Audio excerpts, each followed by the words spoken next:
여러분 안녕하십니까. 아침의 매일경제입니다. 저는 이상훈입니다. 요즘 한낮의 열기요 무서울 정도로 뜨겁습니다. 그런데요 이 열기보다 더 뜨거운 곳이 있는 듯합니다. 바로 올림픽에서 뛰는 선수들 그리고 대권을 향해 뛰는 주자들 이야기입니다.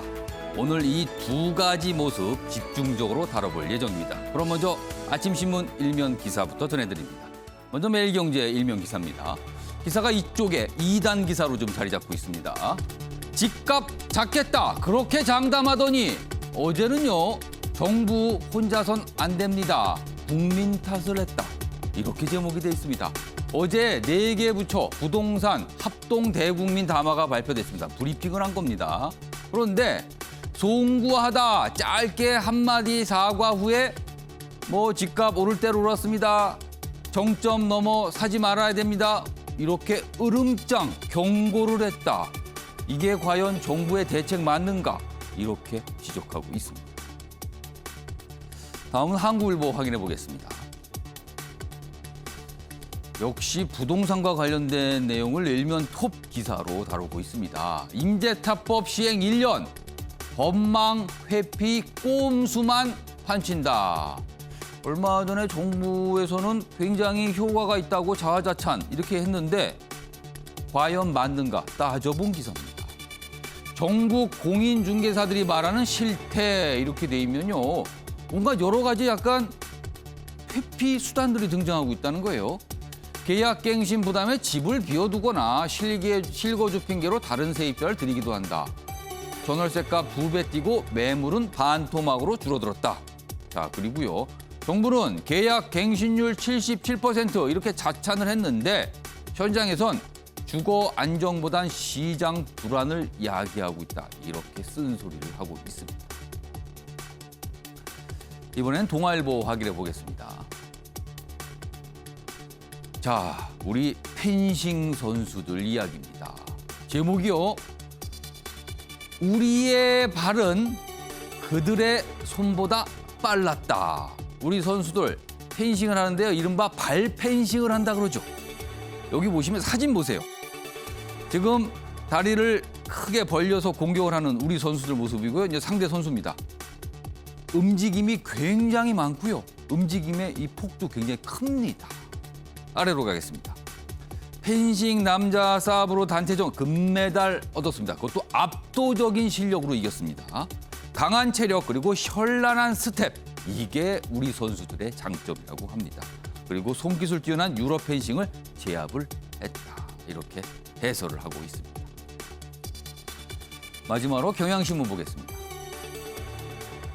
기사가 이쪽에 있는데요. 지금 코로나 확진자 이 상황이 좀 심상치 않습니다. 하루 확진자가 지금 1,900명에 육박을 하는 숫자가 나왔어요. 오늘은 한 1,600명대 정도로 예상이 일단 되고 있습니다. 중환자 수 보름 만에 2배.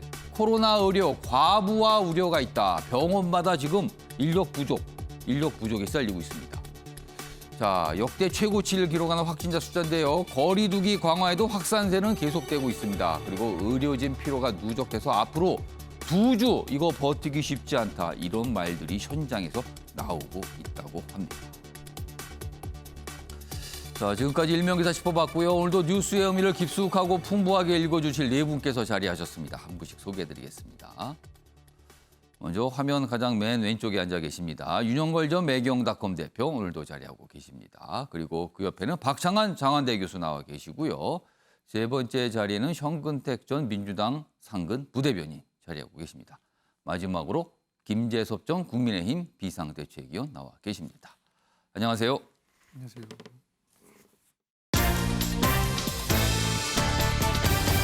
오늘 다룰 주요 이슈들을 정리했습니다. 아침을 여는 키워드 7월 29일 목요일 순서 화면에 준비되어 있습니다. 먼저 첫 번째 키워드 확인해 보겠습니다. 국민 탓.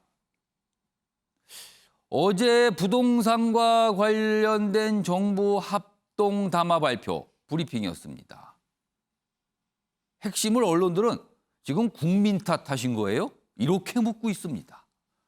정부가 하는 역할은 정책과 대책을 제시하는 거죠. 그런데 어제는 그것보다는 국민들께 드리는 말씀이라는 명분이었지만 국민 탓하는 거 아니냐 이런 평가를 받고 있습니다.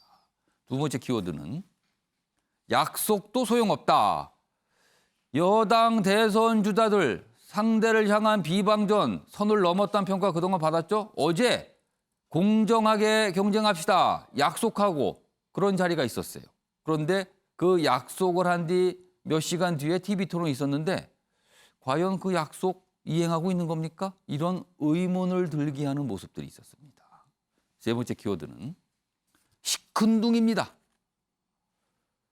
야권의 대선 주자로 꼽히는 윤석열 전 검찰총장, 윤석열 예비 후보를 향해서 최재형 전 감사원장이 만나자고 제안을 했어요.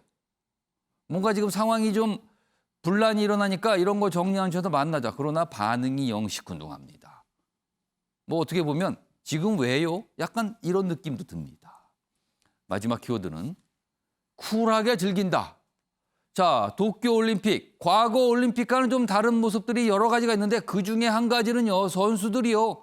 굉장히 이른바 쿨한 모습. 이겨도 좋고요.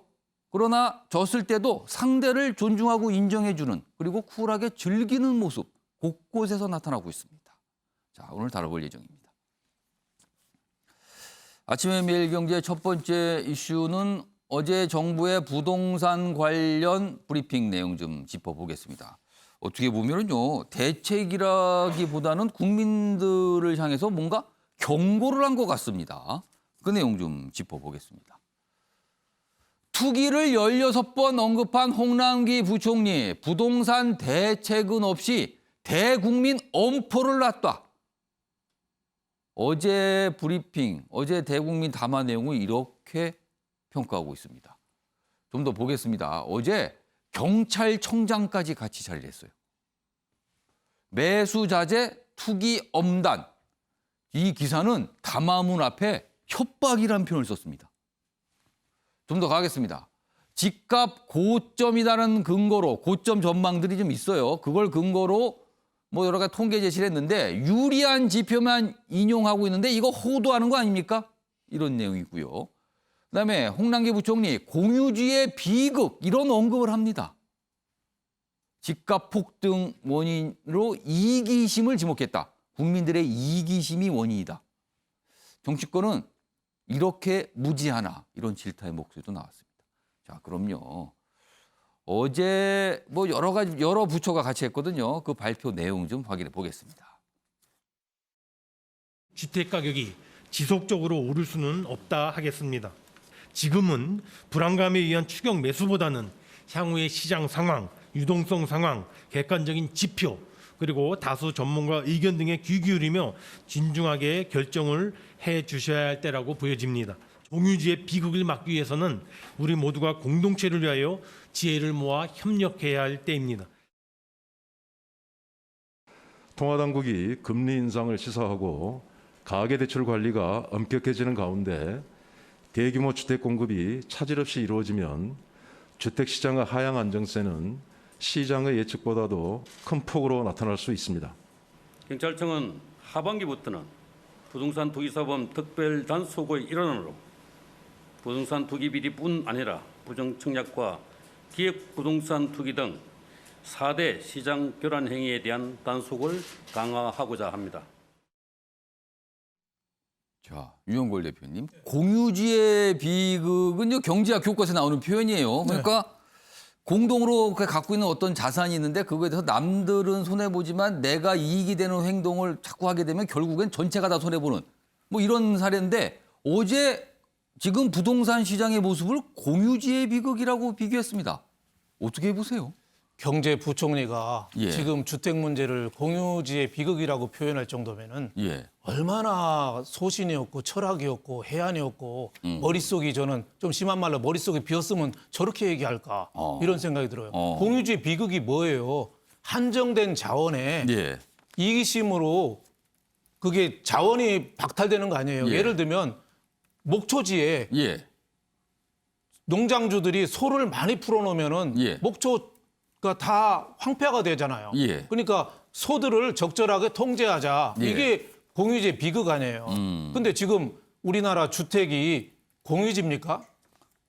토지하고 예. 주택하고 다릅니다. 어. 헨리 조지가 말하는 토지 단일세제 이런 거는 예. 토지에만 얘기했어요. 왜? 토지는 한정된 거니까. 예. 한정된 토지는 공유지의 비극이 맞아요.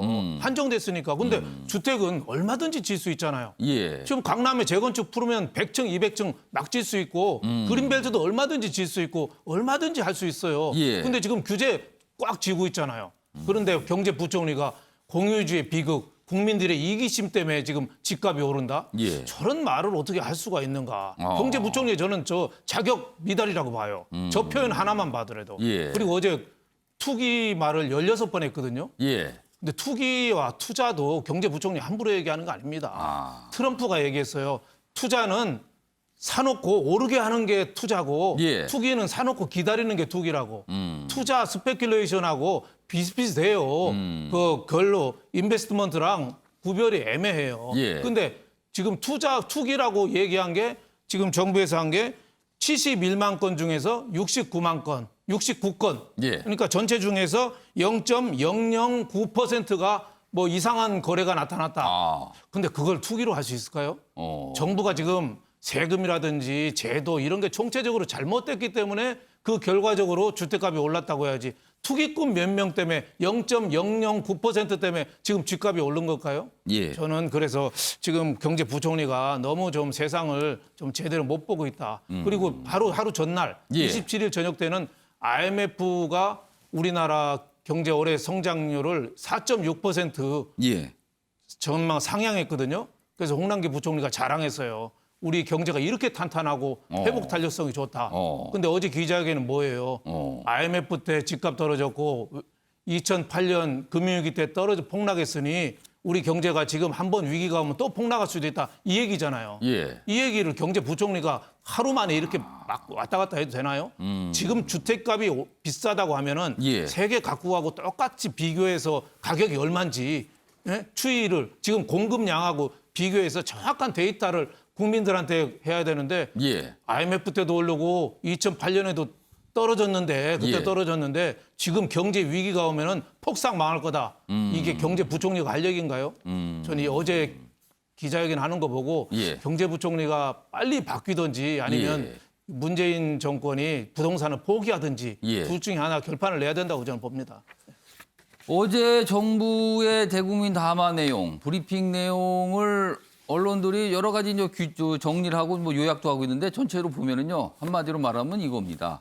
지금 집 사지 말랍니다. 그리고요 문제되는 행동 보이면 다 잡아드리겠습니다.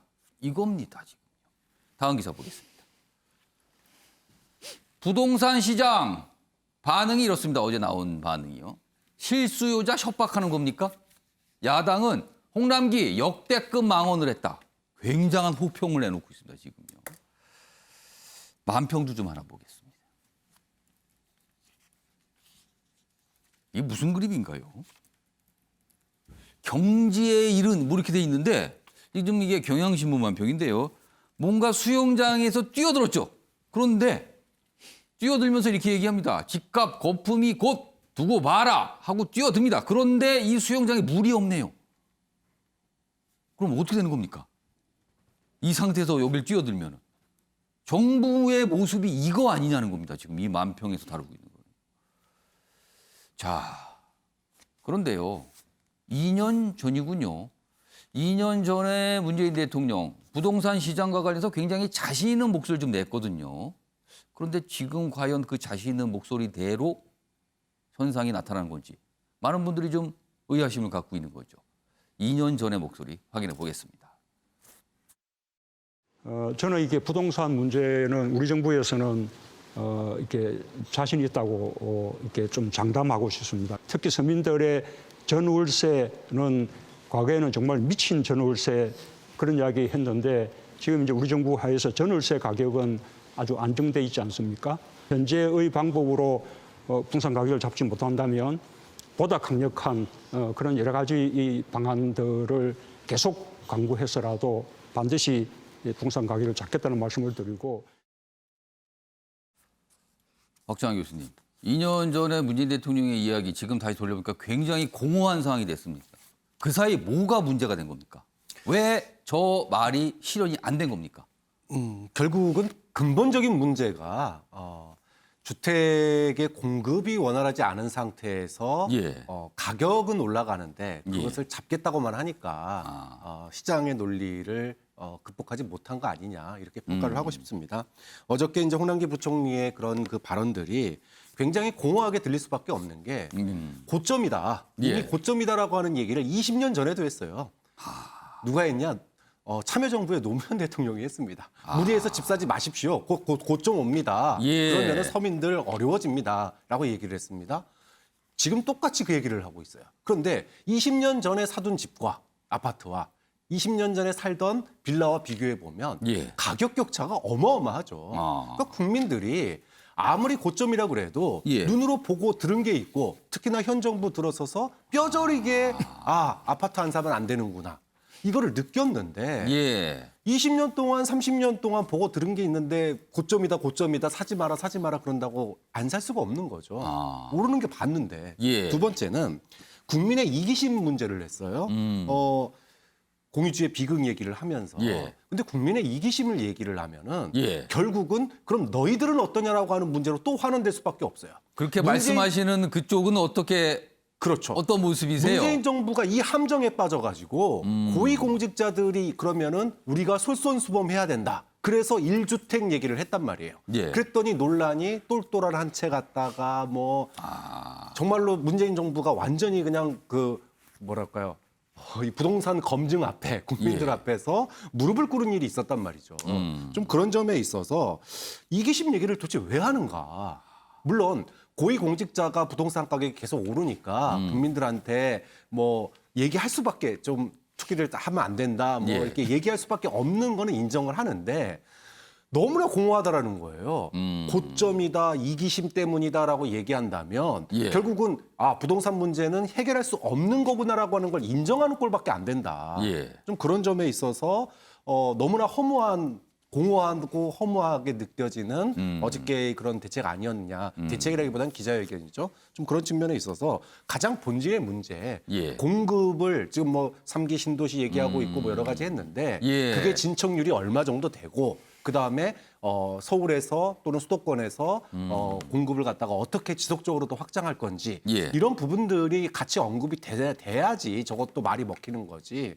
공급 언급은 별로 없고 저렇게 이기심 얘기만 하고 있으면 예. 국민들이 받아들이겠습니까? 정부도 공급 부분을 강화되는 거 알지 않을까요? 근데 왜 그 얘기를 그렇게 강하게 안 합니까? 왜 안 한다고 보세요?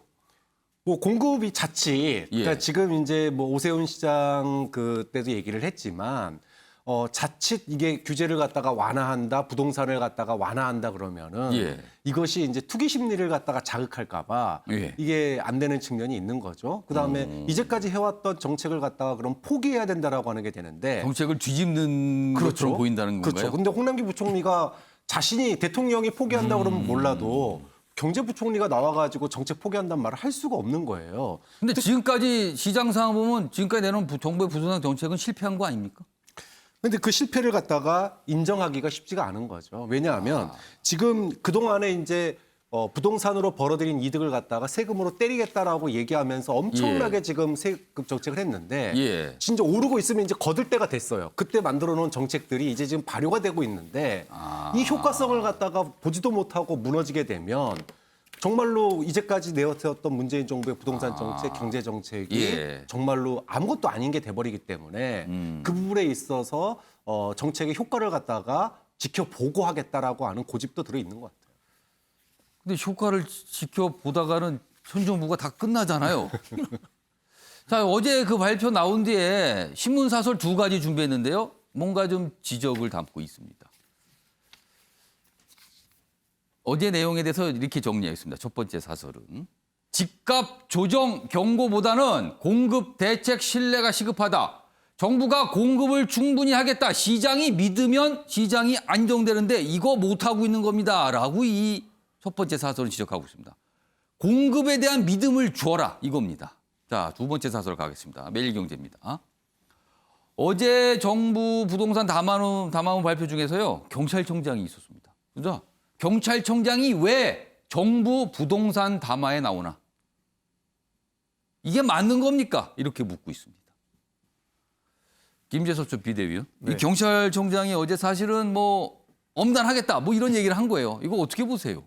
아니 어제 그 경찰청장의 메시지를 보면 이게 예. 무슨 범죄와의 전쟁을 선포하러 나오신 건지 부동산 담화를 하러 나오신 건지 사실 잘 모르겠어요. 내용이 굉장히 뭐 무섭습니다. 뭐 부정청약 기획 부동산 발못보치게 집중 단속한다. 아, 뭐 특수 수사팀을 만든다. 이게 뭐 거의 뭐 범죄와의 전쟁을 선포할 때나 이야기 나오는 수준의 메시지가 나와서 저는 예. 정말 깜짝 놀랐고요. 사실 어저께 그 경찰청장이 나와서 이렇게 부동산 담화에 참여했다는 것 자체가 기존에 지금 문재인 정부가 펼치고 있었던 부동산 정책에 대한 반성이 전혀 없다라는 메시지로 저는 읽힙니다. 이게 뭐냐면 계속 지금 이 말하자면 실소유자의 그 소유권을 가지려는 심리를 계속 예. 투기 심리라고 해서 억제해왔잖아요. 예. 계속 끊임없는 20번이 넘는 정책들을 펼치면서 계속 그 심리를 억압하고 누르려고 했었거든요. 예. 근데 제도나 정책으로 안 되니까 이제는 겁박을 하게 되는 거죠. 왜냐하면 이제 제도를 만든다, 또 정책을 낸다 예. 했을 때 거기에 나오는 또 거기서 실패했을 때 나오는 정치적 부담을 감당하기 어려우니까 예. 경찰청장이 배석을 해서 이렇게 되면 엄단 처벌받을 수 있습니다.